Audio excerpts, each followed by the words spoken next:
Bienvenue dans le 19h qui s'ouvre sur Ecopolis Télévision. Tout de suite, les principaux titres de ce journal.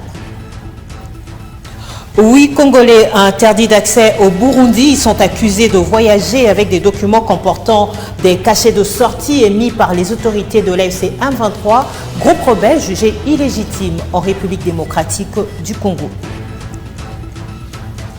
Réhabilitation et modernisation de la voirie urbaine de la ville de Kinshasa, l'avenue Kabambaré passera désormais de 7 à 14 mètres pour désengorger les principales artères de la capitale d'ici une semaine. 23 ans après, les violences semblent s'accorder entre les deux fractions dissidentes de l'église kimbanguiste. À la cité sainte de Mokoto, les frères ennemis d'hier se sont rencontrés pour mettre fin à ce schisme qui n'a que trop duré.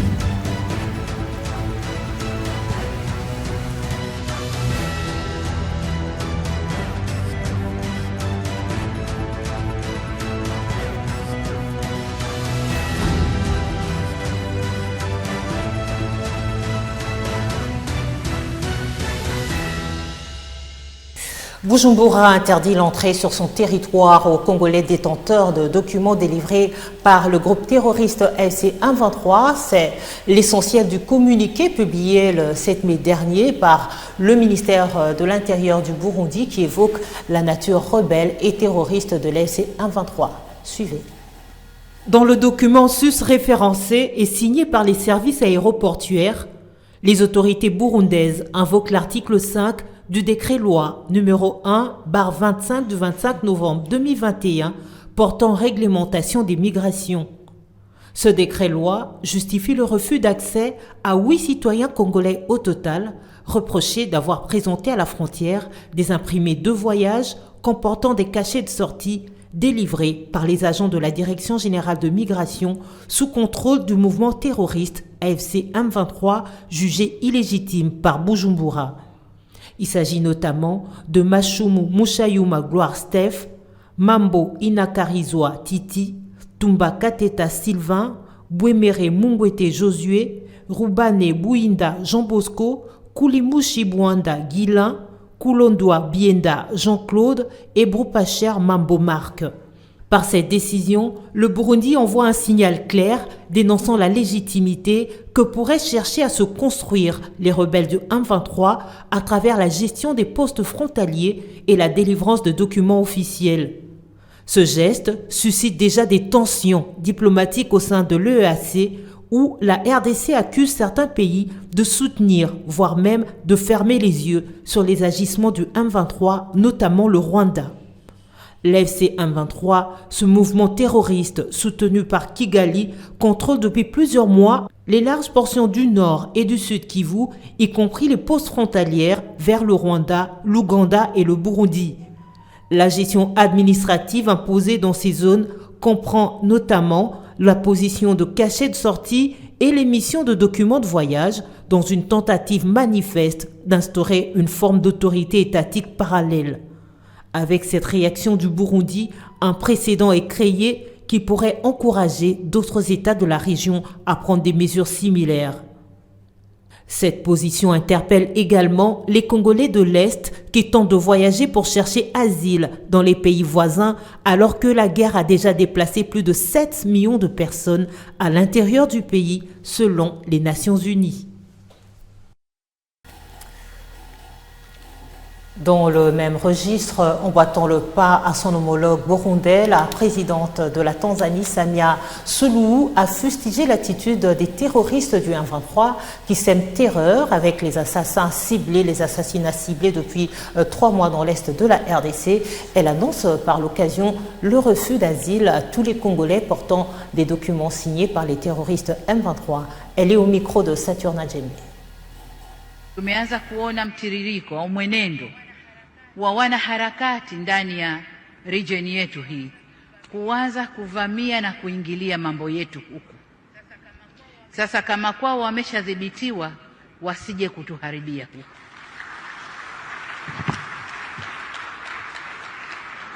Tusitowe nafasi.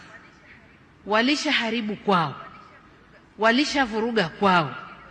Nchi iliyobaki haijaharibika. Watu wako na usalama na amani na utulivu ni hapa kwetu. Kuna majaribio kadhaa. Niwaombe sana vyombo vya ulinzi na usalama na nyinyi wasimamizi wa sera zetu nje kutoa nafasi kwa watovu wa adabu wa nchi nyingine kuja kutovuka hapa kwetu. Hapana.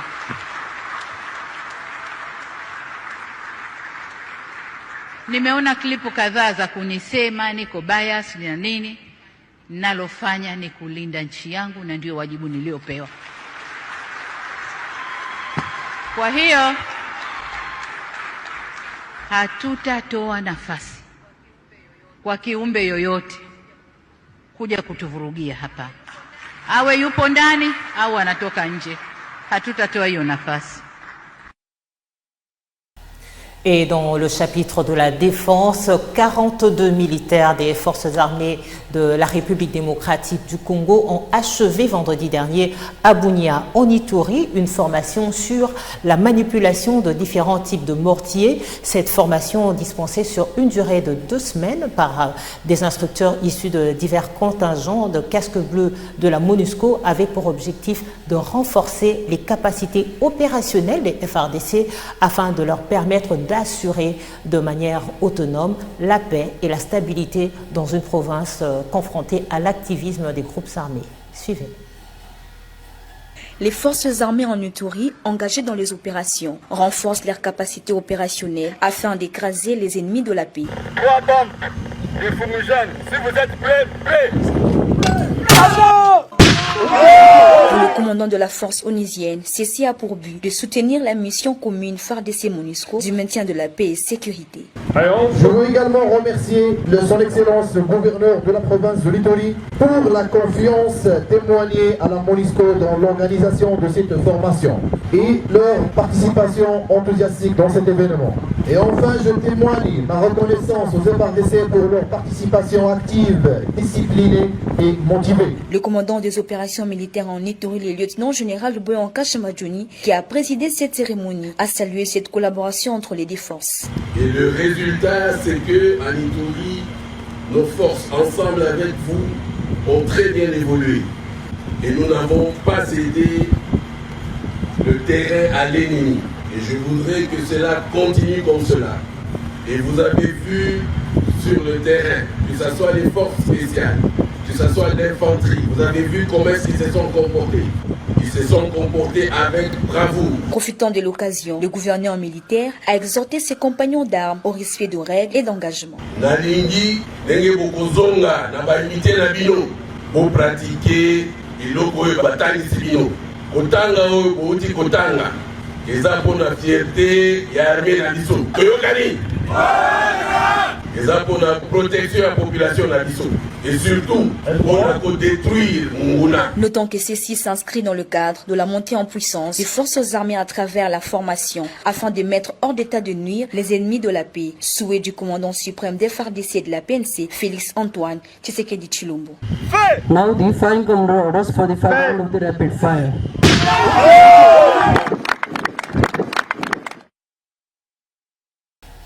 Et dans le chapitre des transports, le gouverneur de la province du Haut-Katanga, Jacques Kiabula Katwe, accompagné du directeur général de la RVA, sont descendus vendredi dernier à l'aéroport de la Loano après rumeurs sur la spoliation de plus de 20 km du site aéroportuaire louchois. Sur place, les décisions ont été prises par le gouverneur de province afin de déguerpir de force ses occupants véreux. Images et commentaires. Plus ou moins 21 km de l'emprise aéroportuaire de la Loano à Lubumbashi est à ce jour spoliée par des tiers, mettant ainsi en péril la sécurité des passagers et la sûreté des avions. Pour cerner les tenants et aboutissants de ces constructions sauvages, une équipe du Conseil provincial de sécurité qui comprenait le gouverneur de province, Jacques Ablakatwe, le parquet général de Lubumbashi, le commissaire divisionnaire de la police nationale congolaise dans le Haut-Katanga, le commandant de la 22e région militaire et le chef de division du cadastre a effectué une descente sur le terrain ce mardi 11 février 2025, ensemble avec le directeur général de la RVA, Léonard Ngomambaki. Sur place, le numéro 1 de la régie des voies aériennes, avec Rocky à l'appui, a fait voir au Conseil provincial de sécurité que la RVA est en train de clôturer les emprises aéroportuaires de la Loano. Cependant, les travaux sont butés à plusieurs difficultés, notamment des constructions anarchiques constituant pratiquement une cité entière construite sur l'emprise. Partant de l'espace situé juste derrière Sep Congo, les constructions anarchiques s'étendent jusqu'au niveau de Krekset sur la route de Kasenga. Le DG, Léonard Ngomambaki, a expliqué que l'aéroport de la Loano, qui est l'un des plus importants du pays, risquerait de ne pas avoir une bonne note de la part de l'Organisation de l'aviation civile internationale en cas d'un audit mené. Le Conseil provincial de sécurité va se réunir pour en tirer des conclusions. C'est donc un dossier à suivre. Reconversion socio-professionnelle créée depuis 1997, le service national a connu son éclosion en 2020 après la reconduction de son commandant, le lieutenant-général Jean-Pierre Kasongo-Kabwik, par le chef de l'État Félix-Antoine Tshisekedi. La nouvelle donne reconversion des Kuluna par des bâtisseurs et utile à la société. Une journée en immersion dans la sphère des nouveaux bâtisseurs, jadis des délinquants juvéniles. Reportage. Bienvenue à l'atelier de menuiserie du service national dans la commune de Lansele. C'est d'ici que partent les bancs distribués par ce service dans les écoles, universités et instituts supérieurs de Kinshasa. Mais avant de doter, il faut fabriquer. Après avoir coupé le bois, il y a le rabotage, l'assemblage, le ponçage et la finition. Un travail en chaîne exécuté par des bâtisseurs, une formation acquise après un passage par le centre d'instruction et de formation Félix-Antoine Tshisekedi à Kanyama-Kasese. C'est le cas de ce bâtisseur, pensionnaire en 2020 dans ce centre. Aujourd'hui, il est expert en ajustage. Il s'attelle actuellement à transmettre son expérience aux nouveaux. Après avoir raboté les bois, nous fabriquons des bancs pour être livrés par la suite. Nous avons été transformés aujourd'hui. Je suis un encadreur et beaucoup de bâtisseurs sont derrière moi. Cet autre était surnommé Trésor Satan, un ex-Kuluna. Aujourd'hui, expert en ce qui est soudure et ajustage. Une expertise acquise grâce à la formation au sein du service national. Je vivais à Victoire, au quartier Matongé. On m'appelait souvent Trésor Satan.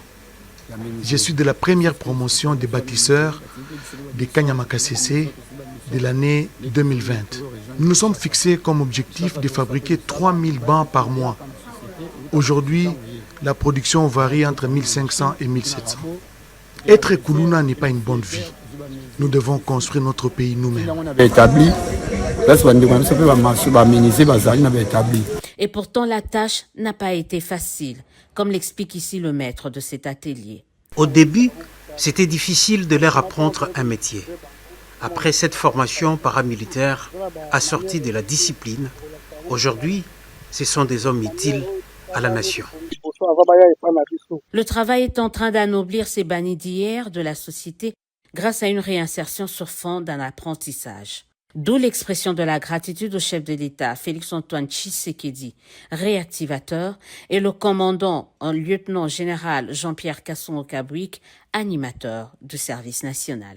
Je remercie le président Tshisekedi et le général Kasongo. J'ai appris le métier et je suis salarié. À noter que l'atelier de menuiserie de Kinshasa est le deuxième du service national, après celui de Kanyama-Kasese. Un autre est en construction à Lubumbashi dans le Haut-Katanga. D'autres sont prévus incessamment dans le centre ainsi que dans la partie ouest du pays. Écho des partis politiques, le secrétaire général de l'UDPS Tshisekedi, Augustin Kabouya, a participé samedi dernier à une grande rencontre en caucus de l'UDPS Tshisekedi Sud Kivu à l'hôtel Campo à Kinshasa. Cette activité avait pour but de réaffirmer le soutien indéfectible du caucus au chef de l'État Félix-Antoine Tshisekedi et aux gestionnaires au quotidien de leur parti, le président ad intérim Augustin Kabouya. Reportage.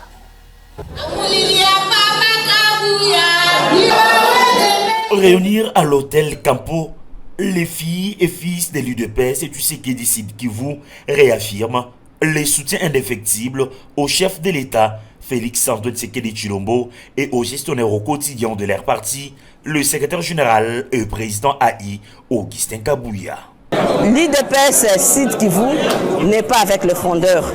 Nous sommes des légalistes, nous sommes des démocrates et nous soutenons l'autorité légitimement établie. Et quand je parle de l'autorité légitimement établie, je fais allusion à l'honorable Augustin Kabouya qui joue aujourd'hui le rôle du président intérim du parti et en même temps secrétaire général de l'UDPS. Le membre du caucus ont saisi cette opportunité pour soumettre à leurs interlocuteurs les préoccupations en rapport à la sécurité de leur province, actuellement sous occupation étrangère, mais aussi évoquer certaines indiscrétions susceptibles de permettre au parti présidentiel d'assurer sa survie malgré la situation sécuritaire délicate au site Kivu.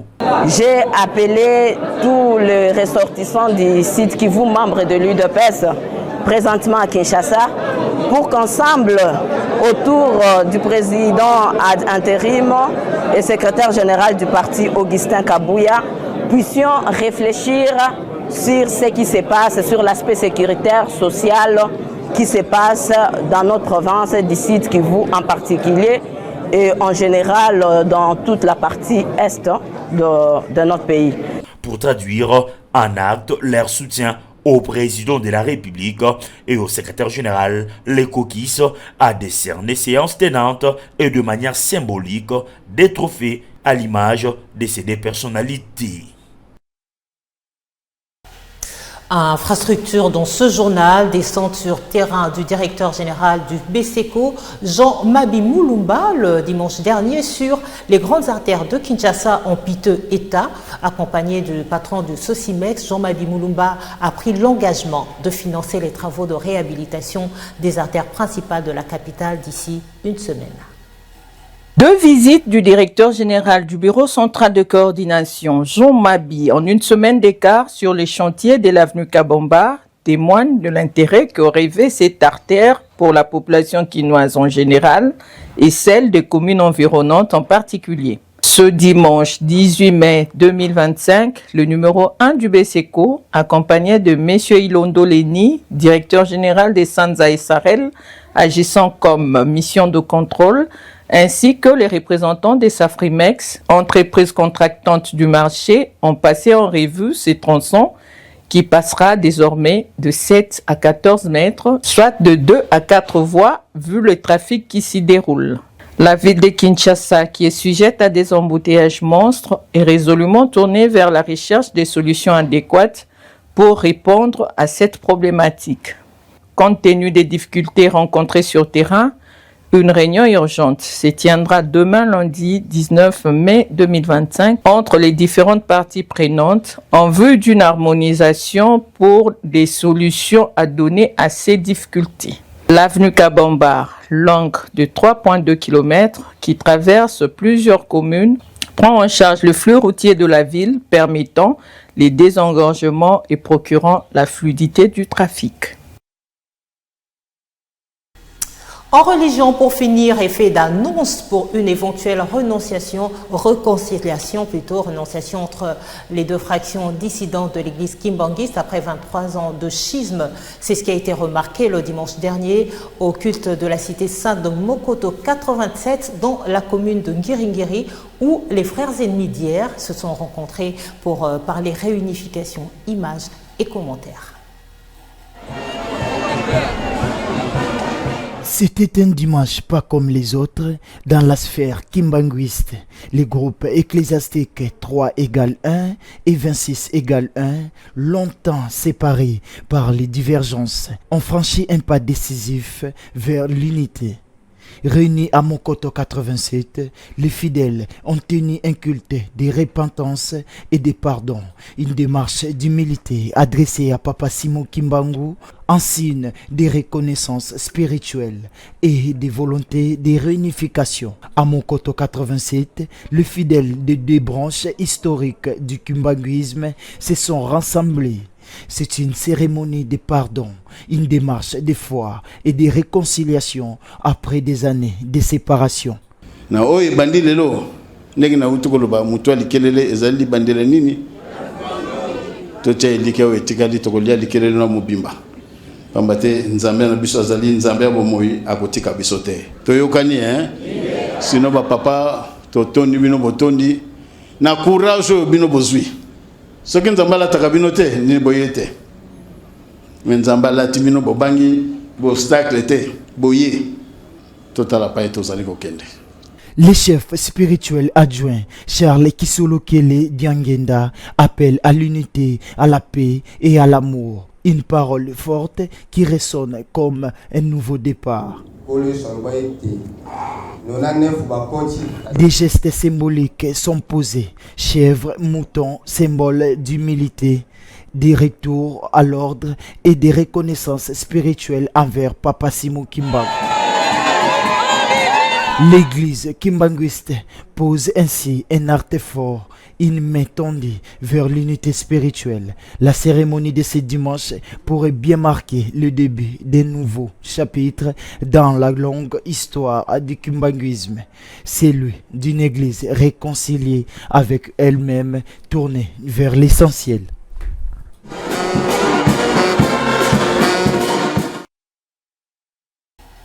Et voilà tout pour ce journal. Merci de l'avoir suivi. L'actualité reste en continu sur Ecopolis Télévision et sur d'autres plateformes des réseaux sociaux, notamment sur YouTube. D'ici là, portez-vous bien.